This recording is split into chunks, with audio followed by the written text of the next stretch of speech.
রোজা রেখে যদি তারাবি না পড়লে কি রোজা হবে? হ্যাঁ, রোজার সাথে তারাবির সম্পর্কটা, এটা অনেকেই প্রশ্ন করে থাকেন এবং এটা একটা খুব প্রসিদ্ধ প্রশ্ন যে রোজা রাখলো কিন্তু অনেকেই রোজা রাখে কিন্তু তারাবি পড়ে না, এটাও আছে। আবার অনেকের প্রশ্নও আছে যে রোজা রাখি তারাবি না পড়লে কি হবে। আসলে রোজার সাথে তারাবির সম্পর্ক নাই, কিন্তু আবার তারাবি কিন্তু রোজার কারণেই, কারণ মাহে রমাদান ছাড়া তো তারাবি না। তো সেজন্য রোজার সাথে যদিও তারাবির সম্পর্ক নাই, রোজা ইন্ডিভিজুয়াল একটা ইবাদত, এই জন্য শবে সাদিক থেকে সূর্যাস্ত পর্যন্ত না খেয়ে থাকা, বিধান মেনে চলা, নামাজ পড়া বা অন্যান্য যে আহকামাত গুলো পালন করা, যেগুলি নিষেধ সেগুলি বাদ দেওয়া, এটার নাম হলো রোজা। এই সিয়াম পালন করার মানেটা কি? সিয়াম পালন করার মানেটাই তো হলো আপনার আল্লাহর সান্নিধ্য চাচ্ছেন, আল্লাহর নৈকট্য অর্জন করতে চাচ্ছেন। আর নৈকট্য অর্জনের মাধ্যম ফরজ নামাজ যেমন আছে, সেই সাথে এই মাহে রমাদানের তারাবি সুন্নাহ নামাজ, এটা রাসূলুল্লাহ সাল্লাল্লাহু আলাইহি সাল্লাম যদিও অল্প দিন পড়েছেন, কিন্তু সাহাবায়ে কেরামেরা বলে এই ইবাদতটা সমস্ত সাহাবায়ে কেরামের মধ্যে প্রসিদ্ধ ছিল। সাহাবী পরবর্তী যুগে তাবেঈন থেকে তাবেঈন, ওই তাবেঈন থেকে আজকের এই পর্যন্ত তারাবির নামাজটা কেউ বাদ দেয়নি। তো সুতরাং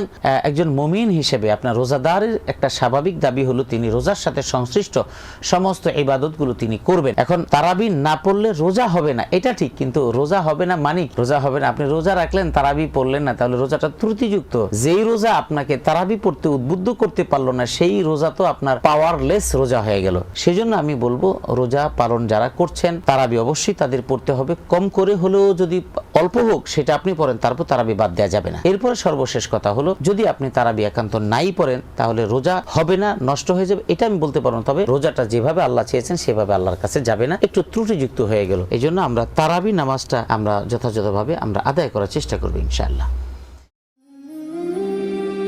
হেভেন টিভি, জান্নাতি আহ্বানে প্রতিক্ষণ।